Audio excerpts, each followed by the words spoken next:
오늘 사랑하는 성도 여러분과 하나님의 말씀을 나누게 되어서 정말 감사한 마음으로 이 자리에 섰습니다. 얼마 전 제가 북한 교회에 관한 글을 읽고 마음의 감동을 받은 일이 있었습니다. 그 내용은 바로 북한 지하교회 성도들이 어떤 말마다 붙이는 관용구에 대한 것이었습니다.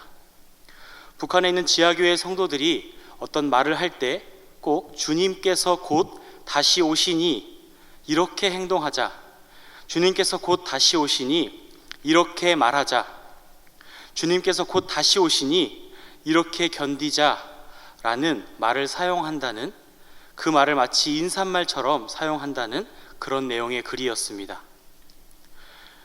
지금 한국 교회도 굉장히 어려움 속에 처해 있습니다. 지금 우리 한국 교회가 어떤 소망을 가지고 하나님 앞에 나아가야 할지 다시 한번 생각해보고, 그날까지, 주님 다시 오시는 그 마지막 날까지 믿음을 지킬 수 있기를 간절히 소원합니다. 오늘은 우리가 그 마지막 날까지 어떤 소원을 가지고 또 어떤 습관을 가지고 살아야 하는지에 대한 말씀을 한번 나눠보려고 합니다. 사람이라면 누구나 습관을 가지고 살아갑니다. 습관은 오랜 시간 반복해서 어떤 노력을 하지 않아도 자연스럽게 나오는 말이나 행동입니다. 습관이라는 것이 애쓰지 않아도 자연스럽게 나오는 행동이라는 점에서 습관은 우리의 삶에 있어서 아주 중요한 부분이라고 할 수 있습니다. 그런데 문제는 습관에는 좋은 것만 있는 것이 아니라 나쁜 습관도 있다는 점입니다. 그래서 건강하게 그리고 행복하게 잘 살려면 좋은 습관을 기르고 나쁜 습관을 제거해야 합니다. 3살 버릇 80까지 간다는 말이 있듯이 습관은 한 번 길들이면 제거하기가 어렵기 때문에 처음에 좋은 습관을 잘 들이는 것이 중요합니다. 그렇다면 어떻게 우리의 나쁜 습관을 제거하고 좋은 습관을 기를 수 있을까요?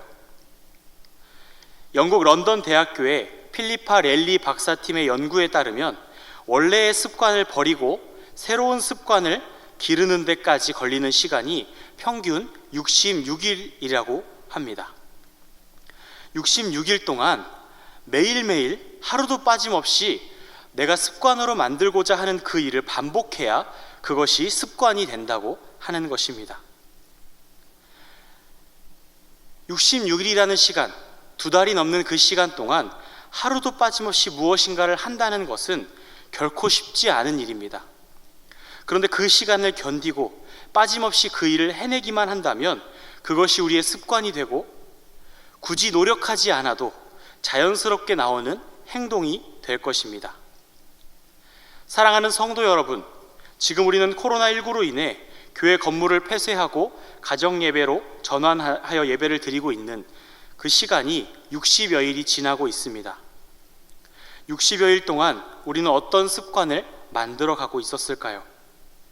오늘 성경을 통해 우리가 어떤 습관을 가져야 하며 그 습관은 어떻게 기를 수 있는 것인지 한번 생각해보고, 하나님께서 기뻐하시는 습관을 가지고 주님 다시 오실 그 마지막 날까지 그 하나님 나라를 세우는, 하나님께서 기뻐하시는 그 습관을 가지고 살아가는 우리 모두가 되기를 소원합니다. 하나님께서 사람을 처음 지으실 때 어떤 습관을 가지도록 만드셨을까요? 하나님께서 사람을 처음 만드셔서 사람에게 죄가 없을 때 사람이 매일매일 매순간 굳이 노력하지 않아도 저절로 하게 되는 행동이 무엇이었을까요? 그것은 바로 하나님의 임재를 누리고 하나님께 나아가서 하나님과 교제하는 것이었습니다. 그런데 인간이 죄를 지은 후에는 하나님께 나아가는 것이 자연스럽고 너무나 쉬운 일이 아니라 아무리 노력하고 아무리 애를 써도 할 수 없는 일이 되었고, 더 나아가 하나님을 찾지 않는 것이 자연스러운 일이 되고 하나님을 찾지 않는 것이 습관이 되어버린 그런 소망 없는 존재가 되어버렸습니다. 하나님께 나아가기 위해서 매일매일 하나님을 찾아도 하나님을 만날 수 없고, 아무리 선을 행하려고 노력해도 악을 뿜어낼 수밖에 없는 끔찍한 존재가 된 것입니다. 그렇게 죽음을 향해 화살처럼 날아가는 인생을 비추는 빛이 있었는데 그분의 이름은 바로 예수 그리스도이십니다. 더 이상 하나님을 찾을 수 없고 죄로 인해 절망과 고민 가운데 비참하게 살다가 결국에는 죽음을 맞이하게 되는 인간을 구원하시려고 예수님께서 이 땅에 오셔서 십자가를 지고 고난받으신 후에 죽으셨다가 3일 만에 부활하신 것입니다. 오늘 본문 19절을 보면 그러므로 형제들아 우리가 예수의 피를 힘입어 성소에 들어갈 담력을 얻었나니 라고 말씀하고 있습니다. 이스라엘 백성들은 하나님께 나아가는 것이 아주 제한적이었습니다. 1년에 딱 한 번 대제사장만이 지성소에 들어가서 하나님께 나아갈 수 있었고 그마저도 제약이 아주 많았습니다. 그런데 지금 예수 그리스도의 피로 씻음받은 우리는 어떻습니까? 하나님께 나아가는 것이 자유로워졌습니다.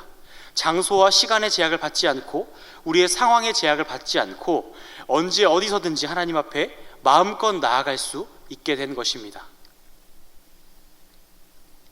그런데 그 성경은 예수님의 피를 힘입어 사는 우리들, 예수님의 피를 힘입어 하나님 앞에 나아가는 우리에게 이렇게 또다시 말씀하십니다.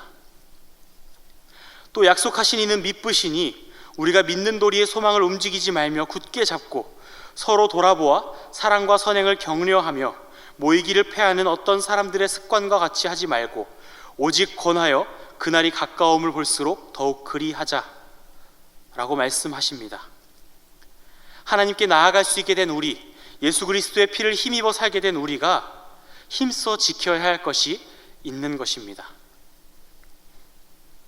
우리가 하나님 앞에 나아갈 수 있게 되었고 예수 그리스도의 피를 힘입어 살 수 있게 되었는데 우리가 힘써 지켜야 될 첫 번째는 바로 믿음을 바탕으로 한 소망을 가져야 한다는 것입니다. 23절을 보면 또 약속하신 이는 미쁘시니 우리가 믿는 도리의 소망을 움직이지 말며 굳게 잡고 라고 말씀하고 있습니다. 예수님을 믿는다는 것이 우리에게 보장해 주는 것이 무엇일까요? 예수님을 믿는다는 그 사실이 부와 명예와 삶의 안정과 질병으로부터의 자유와 풍요로운 인생을 보장해 주지는 않습니다. 예수님을 믿어도 그렇게 살 수도 있고 그렇게 살지 못할 수도 있습니다. 그렇다면 예수님을 믿어서 우리에게 주어지는 것은 무엇일까요? 그것이 바로 소망입니다. 부자나 가난한 자나 약한 자나 강한 자나 어떤 사람이나 다 소망으로 사는 것입니다. 지금 내가 가진 능력과 여건을 보고 기뻐하거나 절망하는 것이 아니라 우리를 구원하신 예수 그리스도께서 마지막 날에 다시 오셔서 완성시킬 그 구원을 바라보는 것입니다. 우리가 코로나19 상황 가운데서 생계에 큰 타격을 입고 모두가 어려움에 빠져서 서로가 서로를 위로할 수 없고 교회에 모여서 예배할 수 없어서 가정에서 예배해야 하는 어려움에 처해 있을 때에도 우리가 소망을 가질 수 있는 것은 신실하신 예수 그리스도께서 우리에게 주신 구원을 마지막 날 다시 오실 때까지 지키시고 이루실 것을 믿기 때문입니다. 아무리 어려워도 그 날을 소망하고 상황이 힘겨워도 그 소망을 굳게 잡으시기 바랍니다. 그것이 우리를 구원하신 예수님의 뜻입니다. 두 번째는 소망을 가진 사람들은 다른 사람들을 격려해야 할 의무가 있다는 것입니다. 24절을 보면 서로 돌아보아 사랑과 선행을 격려하며 라고 말씀하고 있습니다. 나만 소망 굳게 잡고 나만 잘 서 있으면 되는 것이 아닙니다. 교회의 지체들을 서로 돌아봐야 하는 것입니다. 그래서 모든 지체들이 소망을 굳게 잡고 하나님께 나아갈 수 있도록 도와야 합니다. 그런데 여기에 한 가지 기억해야 할 것이 있습니다. 바로 서로 돌아보아 라는 말입니다. 이 말의 뜻은 서로 진지하게 깊이 한번 생각해 보라는 것입니다. 그냥 우리가 의례적으로 돕고 서로를 돌아보고 격려하는 것에서 끝나는 것이 아니라 내 옆에 있는 지체들, 나와 함께 신앙생활하는 지체들이 어떤 상황에 놓여 있는지, 그들의 마음 상태가 어떤지, 어디가 아프지는 않을지, 지금 생계 여건이 어떨지 면밀하게 살펴보고 고민하고 어떻게 하면 도울 수 있을지, 격려할 수 있을지를 한번 생각해 보라는 것입니다. 여기에는 개개인의 적극적인 자세와 창의성이 필요합니다. 그냥 우리가 알고 있는 의례적인 도움과 격려와 그런 칭찬을 하는 것이 아니라 정말 어떤 사람에게 무엇이 필요한지를 생각하고 그것을 주기 위해 노력하는 그런 적극적인 자세와 노력이 필요한 것입니다. 우리가 이 소망을 어떻게 함께 굳게 잡을지를 고민하고 나보다 남을 더 잘되게 하기 위해서 고민해야 하는 것입니다. 어떻게 격려하면 믿음에서 떨어지지 않고 형제들이 하나님 앞에 나아갈 수 있을지 날마다 생각하는 것입니다. 그렇게 서로 격려할 때 우리는 끝까지 그 소망을 붙들고 마지막 그날을 준비할 수 있을 것입니다. 마지막 세 번째는 모이기를 힘쓰는 것입니다. 25절을 보면 모이기를 패하는 어떤 사람들의 습관과 같이 하지 말고 오직 권하여 그날이 가까움을 볼수록 더욱 그리하자라고 말씀하고 있습니다. 초대교회는 모이기가 참 어려웠습니다. 여러 가지 요인이 있었지만 특별히 로마 정부 입장에서는 교회가 모이는 것이 그리 달갑지 않았습니다. 교회가 모이는 것에 대해서 그렇게 신경을 많이 썼고 그래서 박해도 자주 일어났습니다. 그래서 모인다는 것 자체가 아주 어려운 그런 때였습니다. 그런 상황에서 모이기를 게을리하고 모이기를 꺼려하다가 결국에는 배교까지 하는 무리들이 있었던 것으로 보입니다. 성경은 그런 사람들의 습관을 따르지 말라고 단호하게 말씀하고 있습니다. 공식적인 장소에서의 모임이 어려웠던 초대교회는 자연스럽게 가정이 교회가 되고 성도가 있는 곳이 교회가 되었습니다. 그리고 감옥에 갇히면 그곳이 예배의 자리가 되었습니다. 실제로 만나서 얼굴을 보고 모이는 것은 교회에서 빼놓을 수 없는 중요한 가치입니다. 그런데 그 모임에 우리가 실제로 모여서 모이는 그 공동체 안에 믿음을 바탕으로 한 소망을 가지고 하나님 앞에 나아가는 일이 없다면, 또 서로 돌아보아 격려하고 서로 사랑하는 일을 하지 않는다면 우리의 모임은 형식에 불과한 일이 될지도 모릅니다. 지금 우리 교회는, 그리고 한국 교회는 모이지 못하고 있습니다. 이제 우리 교회는 26일부터 다시 모이게 되지만 제한적으로 모이고 예배하게 됩니다. 그리고 모이게 된다고 하더라도 코로나19가 완전히 끝날 때까지는 건강상의 이유로, 또 어린 자녀를 둔 가정, 또 기저질환을 가지신 분들, 또 연로하신 성도님들, 이것 외에도 여러 가지 이유로 교회에 나오지 못하시는 분들이 계실 수도 있습니다. 혹여나 이런 것들이 믿음의 척도의 기준이 되고, 믿음의 척도가 되고, 또 서로의 믿음의 깊이를 판단하는 그런 기준이 되지 않기를 바랍니다. 오히려 이 어려움을 기회로 삼아 그동안 이런저런 핑계로 소홀하게 돌보던 자리가 있다면 이번 기회에 그곳을 예배의 자리로 만들고 그곳을 사랑과 격려의 자리로 만드는 일을 하시면 얼마나 좋을까요? 혼자 있는 그 자리에서, 가정에서, 회사에서 친구들과 만날 때 어느 곳에 있든지 어떤 상황에 있든지 하나님께 나아가기를 쉬지 않는 우리 모두가 되기를 소원합니다. 박해가 없이 풍요로움 속에서 기독교가 그저 종교가 되고 있는 이 시대에 우리는 코로나19라는 예기치 않은 상황을 맞이하여 강제로 신앙생활에 제한을 받게 되었습니다. 어쩌면 그동안 우리가 교회를 다니며 신앙생활을 하는 것이 그저 반복되는 습관이었을 수도 있습니다. 혹시라도 지금까지 형식적인 교회 출석, 형식적인 모임으로 만족하며 신앙생활을 해오셨던 분이 한 분이라도 계시다면 이제부터는 단순히 반복되는 습관이 아니라 하나님을 믿고 예수 그리스도 안에서 소망을 가지고 성령 안에서 서로 사랑의 교제를 하는 것이 우리 삶의 습관이 되고 우리 삶이 되기를 소원합니다. 앞으로 코로나19가 언제까지 갈지 아무도 장담하지 못하는 상황입니다. 사회도, 정부도, 학교도, 많은 기관들도 조금씩 정상화를 위해 노력하지만 마음처럼 쉽지만은 않은 상황입니다. 이런 상황 속에서 우리는 예수 그리스도의 피로 씻음을 받았다는 믿음을 가져야 합니다. 그리고 그 믿음을 가진 분들이라면 이제 어떤 상황 속에서도 소망을 굳게 잡고 하나님 앞에 나아가야 합니다. 그리고 믿음, 소망, 사랑, 이 세 가지는 항상 있을 것인데 그 중에 제일은 사랑이라고 말씀하신 것처럼 우리는 믿음과 소망으로 살면서 서로를 돌아보며 모이는 것에 힘쓰는 참된 그리스도의 사랑을 실천해야 합니다.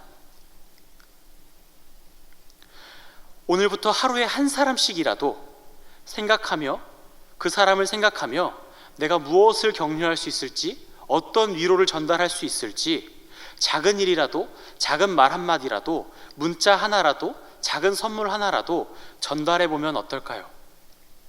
그 한 사람 한 사람 한 사람을 돌아볼 때 그 사람이 나와 친했던 사람일 수도 있고, 그 사람이 나와 조금 거리가 있었던 사람일 수도 있고, 관계가 소원해졌던 사람일 수도 있습니다. 그 모든 사람들이 하나하나 관계가 풀어지고 하나가 되어가고 함께 하나님 앞에 나아가서 그곳에서 하나님 앞에서의 참된 모임을 가진다면 하나님께서 그곳에 하나님 나라가 이루어지게 하실 것입니다. 코로나로 인해 모이지 못한 지 60여일이 지나고 있습니다. 단순히 교회에 모이지 못한 것뿐만 아니라 그동안 우리가 하나님 앞에 나아가기를 꺼려하지는 않았는지, 서로 사랑하기를 거부하는 습관을 가지고 있지는 않았는지 돌아보면 좋겠습니다. 이제부터는 개인 경건 생활을 바르게 세우고 가정에서의 예배를 다시 바르게 세우고 사회적 거리두기를 실천함과 동시에 서로 돌아보아 어떻게 사랑을 실천할 수 있을지 더 적극적으로 고민하며 앞으로의 66일, 아니 66일을 넘어 주님께서 다시 오시는 그날까지 매일 매순간 하나님 앞에 나아가고 그곳에서 하나님께 받은 사랑으로 형제 자매들을 돌아보며 격려하며 모이기를 사모하고 힘쓰는 우리가 될 수 있기를 예수님의 이름으로 간절히 소원합니다. 우리 다 함께 기도하시겠습니다. 거룩하신 하나님 아버지, 감사합니다. 죄로 인해 죽었던 우리를 예수 그리스도의 십자가의 보혈로 깨끗하게 만드셔서 다시 살리시고 예수 그리스도께서 부활하신 것처럼 그를 믿는 자들은 죽어도 다시 사는 부활의 은혜를 베풀어 주시니 감사합니다. 그 은혜를 받고 그냥 교회를 다니는 것으로 만족하며 살 수가 없다는 것을 말씀을 통해 깨달았습니다. 하나님 아버지, 우리가 이 말씀을 붙들고 모이기를 힘쓰고 서로 사랑하며 무엇보다 우리 안에 주신 그 믿음과 소망을 붙잡을 수 있는 은혜를 허락하여 주시옵소서. 주님의 은혜가 우리 가운데 가득하게 되기를 소원합니다. 감사하며 예수님의 이름으로 기도합니다. 아멘. 우리 다 함께 주기도문으로 예배를 모두 마치시겠습니다. 하늘에 계신 우리 아버지여, 이름이 거룩히 여김을 받으시오며 나라의 임하옵시며 뜻이 하늘에서 이룬 것 같이 땅에서도 이루어지이다. 오늘날 우리에게 일용할 양식을 주옵시고 우리가 우리에게 죄 지은 자를 사하여 준 것 같이 우리 죄를 사하여 주옵시고 우리를 시험에 들게 하지 마옵시고 다만 악에서 구하옵소서.